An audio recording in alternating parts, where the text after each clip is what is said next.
What if the greatest horrors don't lurk in haunted houses, but in the neon-lit alleys and smoky bars of our own cities? The 1950s weren't just the golden age of film noir. They were a playground for nightmares, where crime thrillers bled into pure terror and every streetlight cast a monstrous shadow. Today, we're diving deep into 15 big-city crime thrillers from the 50s, each pulsing with unexpected horror. From radioactive mysteries to killers in the fog, these classics still have the power to chill. Ready to explore the darkness? Number 1. Kiss Me Deadly, 1955.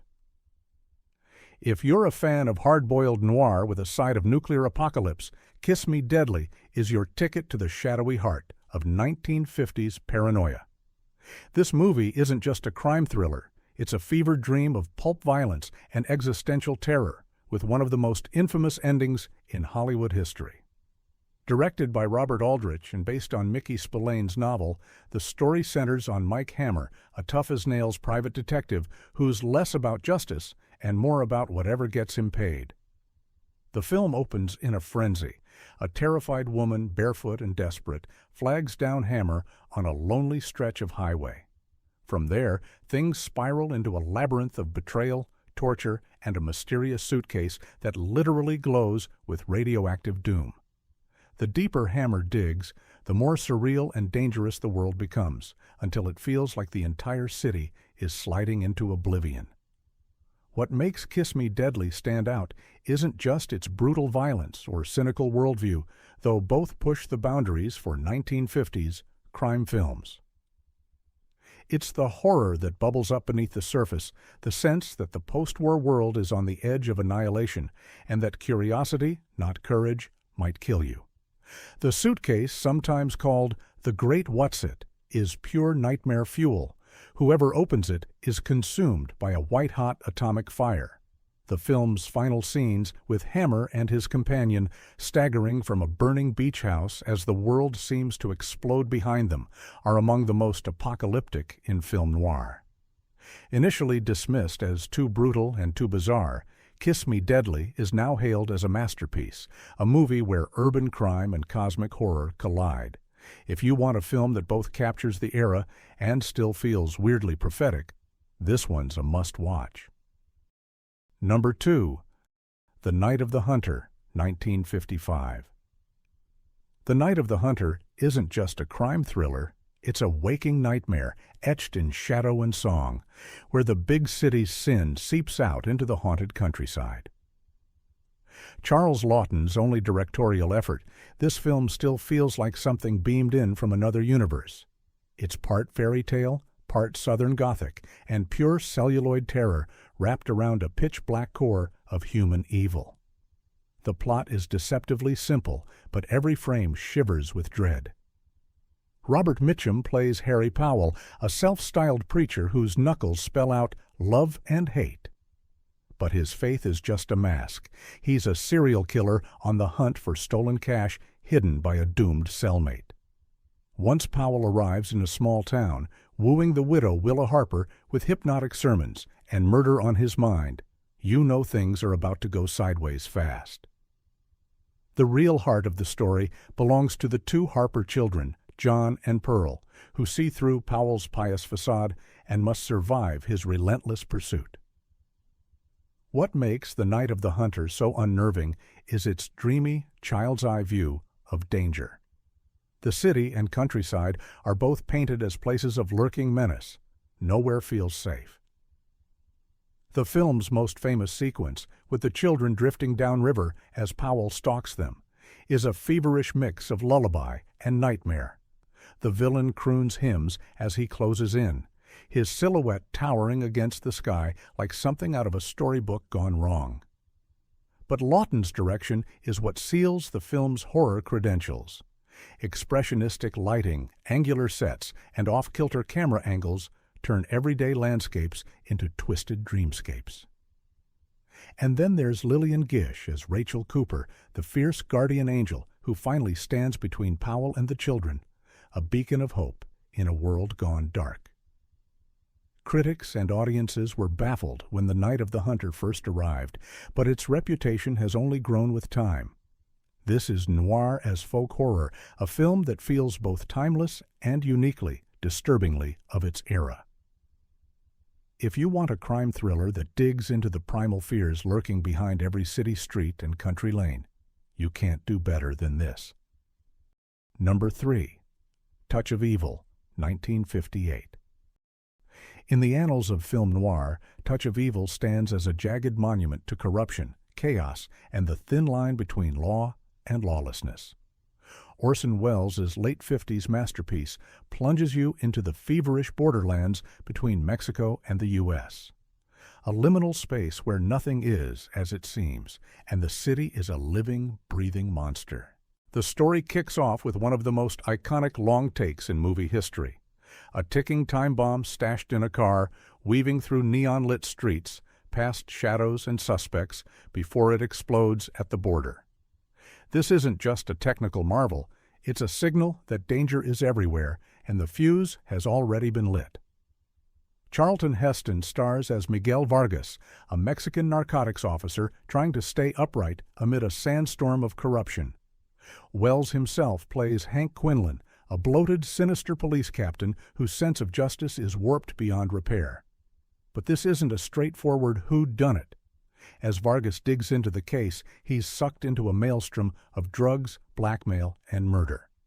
Every alleyway seems to whisper threats, and every face hides another mask. Janet Leigh, as Vargas's new bride, finds herself trapped in a nightmarish hotel, stalked by creeps and criminals while her husband battles Quinlan's increasingly unhinged tactics. The horror beats here aren't about monsters lurking in the shadows, they're about the shadows themselves.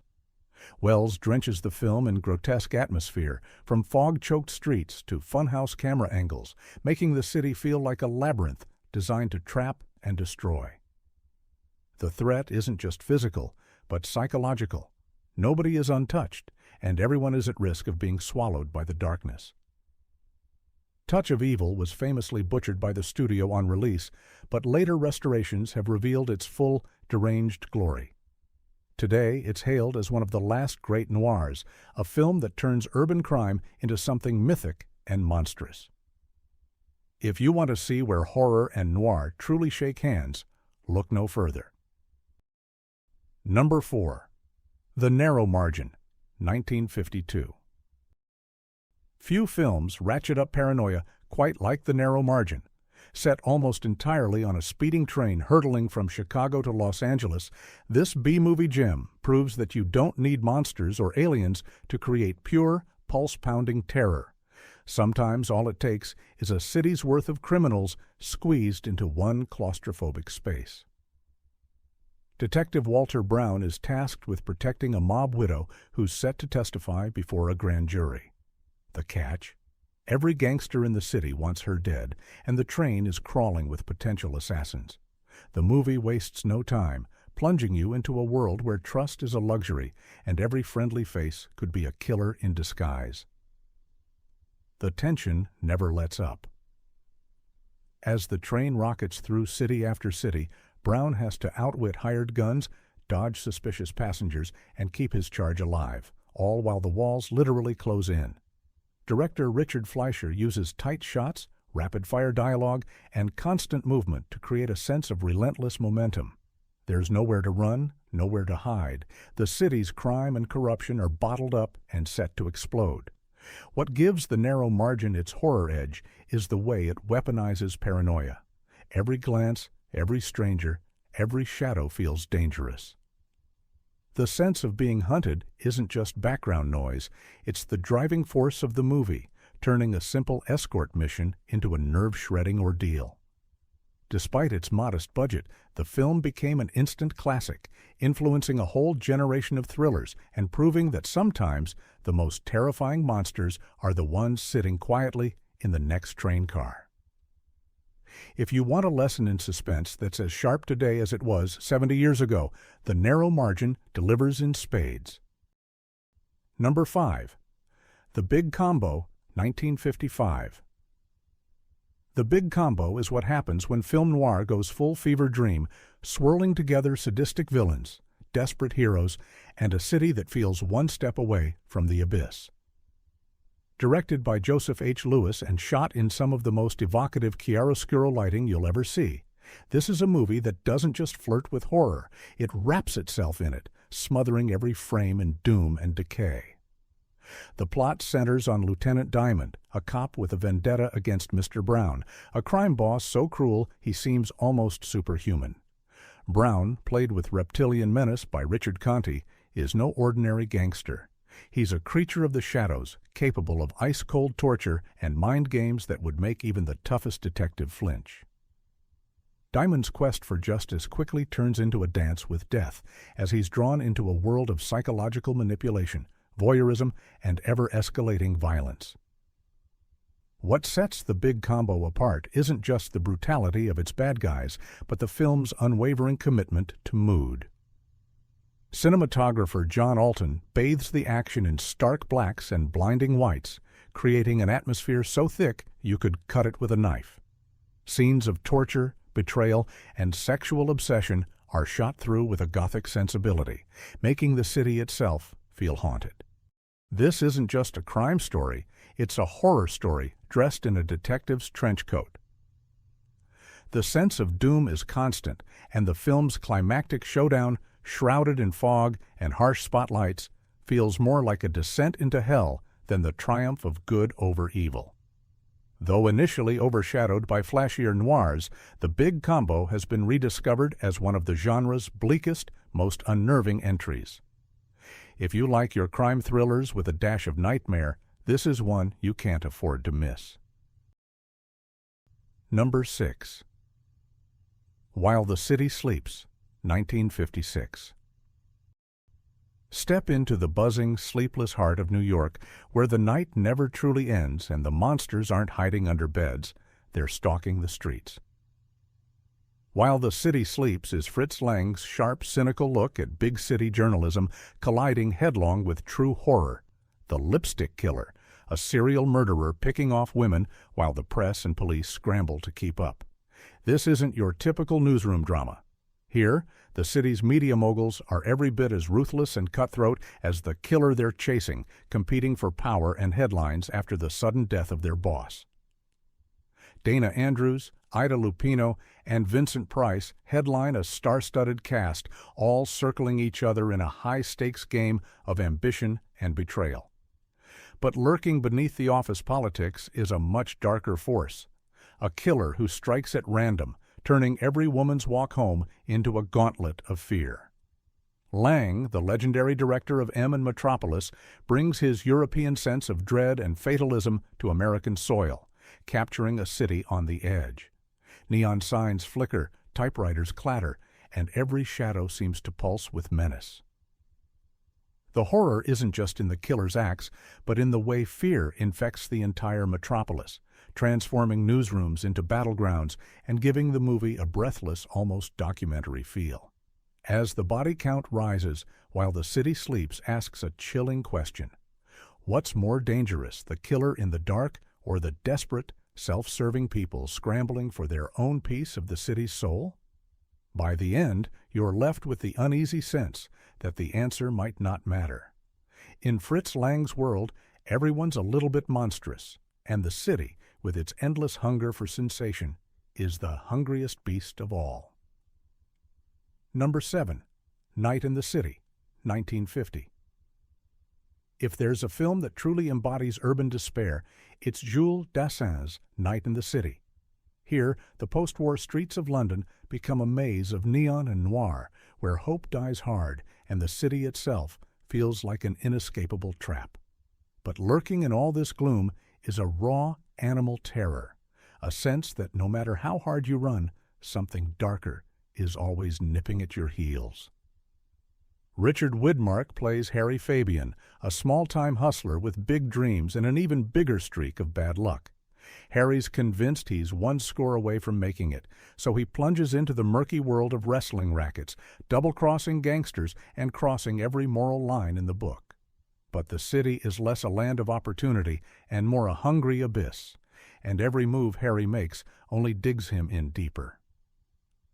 Dassin's direction makes London a living, breathing antagonist. The night is endless, Alleys twist like arteries, and every face is half-lit and suspicious. Widmark's performance crackles with desperation, his nervous energy practically leaping off the screen. And as Harry's plans unravel, the tension builds to a fever pitch, ending in a breathless chase through the city's labyrinthine underworld. The horror here is existential. There's no supernatural killer or monstrous creature, just the relentless pressure of the city, grinding hope into dust. Betrayals pile up, the net tightens, and by the time Harry's running for his life, you're sweating right along with him. Night in the city leaves you with the chilling feeling that in the urban jungle, it's not just the bad guys you have to fear. It's the city itself, always watching, always hungry, always waiting for the next dreamer to fall. Number 8. DOA 1950.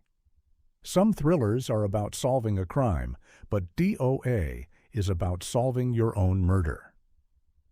This classic noir begins with one of the greatest hooks in film history.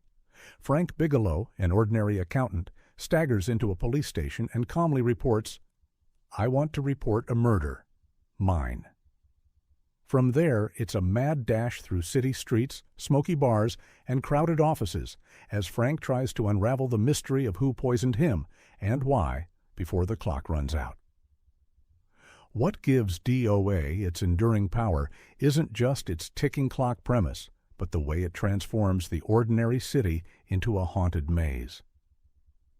Frank's journey takes him through San Francisco and Los Angeles, but these aren't places of sunshine and promise.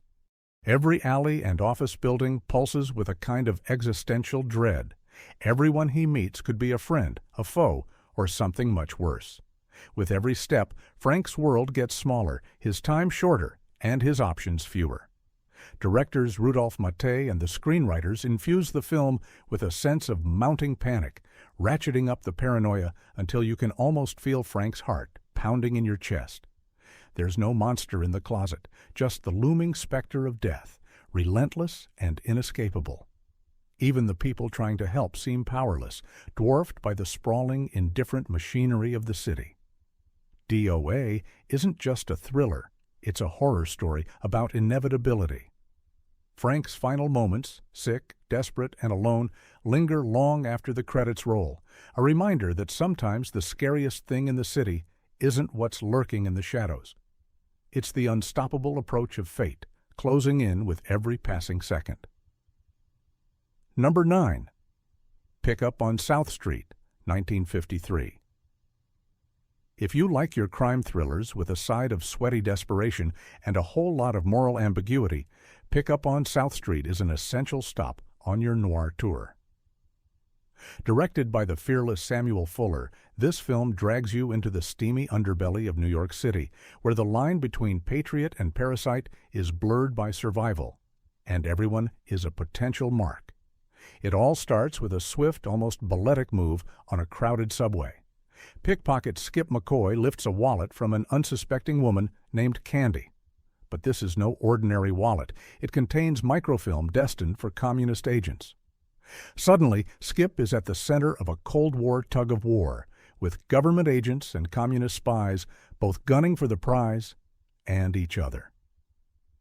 What's so potent about Pickup on South Street isn't just the breakneck pace or the tough-as-nails dialogue, it's the way Fuller uses the city itself as a pressure cooker, trapping everyone in sweat-soaked rooms, cluttered waterfront shacks, and dingy bars where secrets change hands as fast as dollar bills. Paranoia is everywhere, and even the film's small moments, a drink poured, a window glanced through, are loaded with tension. The threat isn't always visible, but you feel it pressing in, suffocating, as the net closes around Skip and Candy. The film's horror beats come through in its sheer sense of danger and betrayal. You're never sure who's watching, who's listening, or who might turn on you for a shot at freedom or a few bucks. The violence is sudden, the stakes are life and death, and the city feels less like a home and more like a trap. Pickup on South Street may be a noir at heart, but its relentless sense of menace and its vision of the city as a breeding ground for paranoia make it a true horror-tinged classic. It's no surprise the film was controversial on release. Its cynicism and grit still cut deep decades later. Number 10. The Sniper, 1952. Before serial killer thriller was even a phrase, there was The Sniper, a film that pulls no punches in depicting the terror of random violence in an urban landscape. This one is lean, mean, and uncomfortably ahead of its time, with a mood that sinks its hooks in and doesn't let go. Set against the fog-draped streets and sunlit parks of San Francisco, the story follows Eddie Miller, a deeply troubled man who becomes fixated on shooting women from a distance. Arthur Franz's performance as Eddie is all nervous tics and bottled rage, a man tormented by urges he can neither control nor understand. The movie doesn't treat him as a mere monster, but as a symptom of a city and a society unwilling to face its darkest impulses. Director Edward Dmytryk shoots the city with a documentary eye, turning familiar streets into hunting grounds. Crowds gather, police race to contain panic, and the sense of helplessness spreads like wildfire. The horror here isn't supernatural. It's the terror of living in a world where death can strike from nowhere at any time and for no reason at all. The procedural elements, the police, the psychologists, the painstaking investigations add to the film's anxious realism. But it's Eddie's own isolation and mounting desperation that bring the horror home. You feel every step he takes, every decision made, as the city holds its breath, waiting for the next shot to ring out. The Sniper remains a chilling portrait of alienation and obsession. Its legacy is everywhere, from later noir to modern true crime thrillers, but few have matched its cold, clinical intensity. This is urban horror stripped down to the bone, and it's all the scarier for how real it feels. Number 11. He Walked by Night, 1948, released in 1950. Before there were TV cop dramas, there was He Walked by Night, and it set the bar high for everything that followed. Part police procedural, part urban horror story, this film plunges you into the catacombs beneath Los Angeles, chasing a killer who seems more phantom than flesh. The film is loosely based on the real-life crime spree of Irwin Machine Gun Walker, and it doesn't waste a second dropping you into the action. When a police officer is gunned down on patrol, the hunt for the perpetrator, Richard Basehart's Roy Morgan, becomes an all-consuming obsession for the LAPD. Morgan is no ordinary criminal. He's a genius at electronics, a master of disguise, and a loner who haunts the city's forgotten places. What pushes He Walked by Night into horror territory is the relentless, almost supernatural way Morgan eludes capture. He slips through storm drains, vanishes into shadows, and uses the city's infrastructure as his personal playground. The climactic chase through LA's underground tunnels is pure nightmare fuel. Echoes, splashes, flashlight beams dancing on slick concrete, and the creeping sense that anything might be lurking in the darkness. Directors Alfred L. Worker and Anthony Mann load the film with documentary-style detail, making every intersection, alley, and drainpipe feel real and dangerous. The city isn't just a backdrop, it's a maze designed to confound and consume both hunter and hunted. By the end, as police finally corner Morgan in a hail of gunfire deep beneath the city, He Walked by Night leaves you with the sense that evil can lurk anywhere, and the urban landscape itself might be the greatest adversary of all. This is big city crime at its most chilling, a blueprint for everything from Dragnet to Sus7n, and it's still as haunting as the day it was made. Number 12, City That Never Sleeps, 1953. If ever a film captured the pulsing, restless spirit of the city at night, it's City That Never Sleeps. This underrated noir brings Chicago to life as something almost supernatural, a city that's both protector and predator, observer and judge, pulsing with electricity and fraught with hidden dangers. The story follows cop Johnny Kelly, whose night shift brings him face to face with temptation, corruption, and the strange, lonely denizens who haunt the city after dark. He's tired of his dead-end job and even more tired of his crumbling marriage, dreaming of running off with a nightclub dancer. But the city personified by a mysterious philosophical cop who might just be the city's spirit itself, has other plans. What's remarkable about City That Never Sleeps is how it makes Chicago itself a living, breathing character. Neon lights flicker, mannequins seem to move of their own accord, and every alley whispers secrets. The film blurs the line between reality and hallucination, layering the plot with a sense of urban myth and otherworldly fate. There's even a surreal scene where a mannequin comes to life, giving the city an almost supernatural presence, as if you're not just watching a crime drama, but a ghost story. The horror here isn't in monsters, but in the realization that the city itself is always watching, always waiting to claim another soul lost to the night. The sense of paranoia, the dreamlike visuals, and the undercurrent of despair give this noir its unique edge. As Johnny tries to escape his fate, you get the sense that nobody really leaves the city behind. If you want to see how crime thrillers can slip seamlessly into urban legend, City That Never Sleeps is a midnight ride worth taking. Number 13, House of Bamboo, 1955. House of Bamboo is a noir like no other, a fusion of American gangster grit and exotic, neon-soaked Tokyo streets, where post-war anxieties and shadowy violence collide in dazzling technicolor. Director Samuel Fuller injects the film with both a documentary eye for local detail and an almost operatic sense of danger. The result is a city crime saga that feels as surreal as it is stylish. The story follows Eddie Spanier, Robert Stack, a U.S. Army vet who arrives in post-war Japan on a mission to uncover the murderers of a fellow American. But he soon falls under the spell of Sandy Dawson, a ruthless American gang leader played by Robert Ryan, who runs a criminal empire out of Tokyo's seedy underbelly. What begins as an undercover operation quickly turns into a Hall of Mirrors game of loyalty and betrayal as Spanier navigates a labyrinth of suspicion and violence. The horror beats in House of Bamboo aren't supernatural, but they're just as chilling. The Tokyo cityscape is both beautiful and foreboding, its bustling streets and garish clubs concealing a world where life is cheap and trust can be fatal. The violence is sudden and brutal, and the film's infamous execution by slide is one of the most shocking set pieces of 1950s cinema, echoing the twisted creativity of a nightmare. What truly sets the film apart is how alien everything feels. Fuller uses the city's unfamiliarity to keep both the characters and audience off balance, creating an atmosphere of tension that never lets up.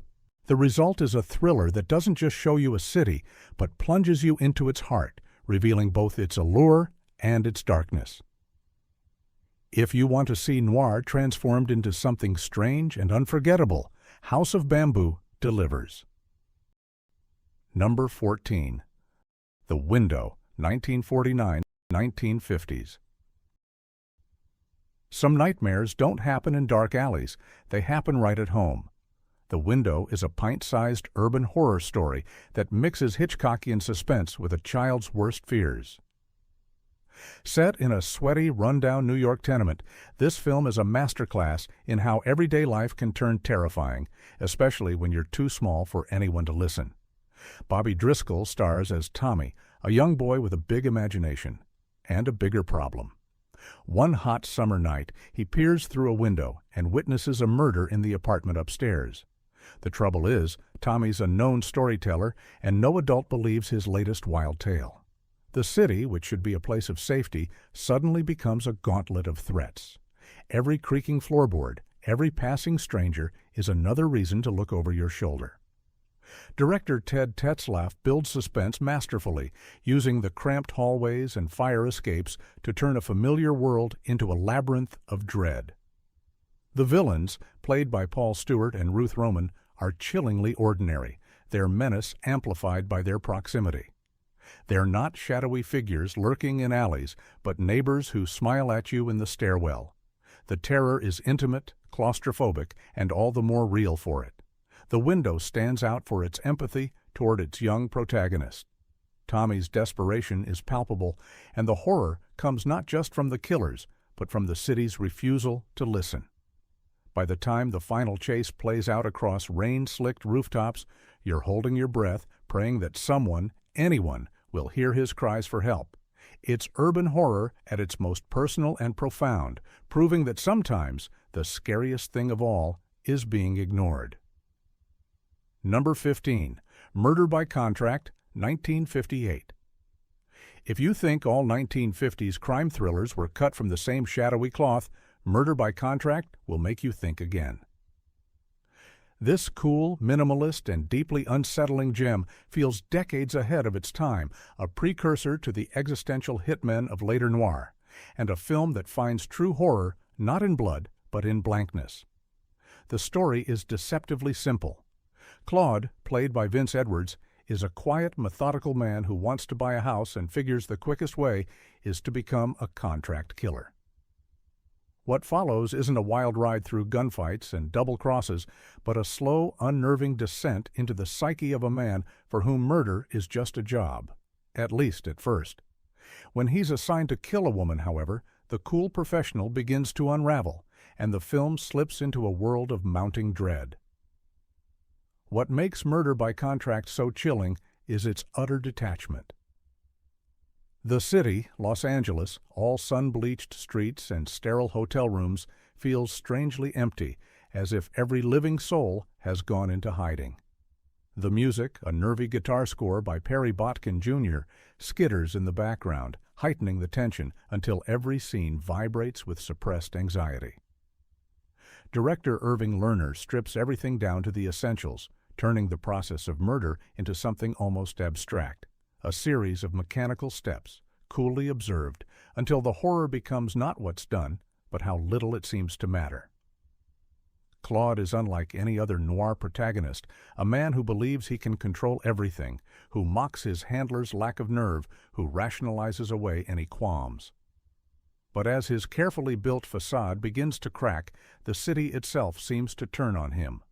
Shadows grow longer, paranoia creeps in, and every attempt to finish the job is thwarted by something irrational, almost supernatural, as if fate itself is refusing to let him complete his task.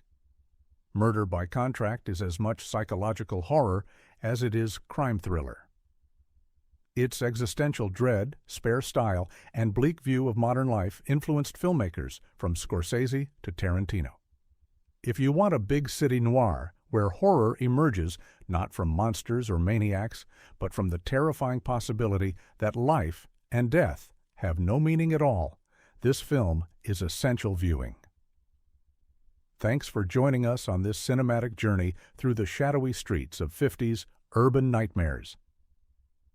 If you enjoyed these crime thrillers with a chilling twist, make sure to let us know your favorites in the comments below. Your support helps our channel shine a light on more hidden gems and cult classics. Don't forget to like, share, and subscribe for more deep dives into film history, horror, and everything in between. Until next time, keep your doors locked, your lights low, and your love of movies burning bright.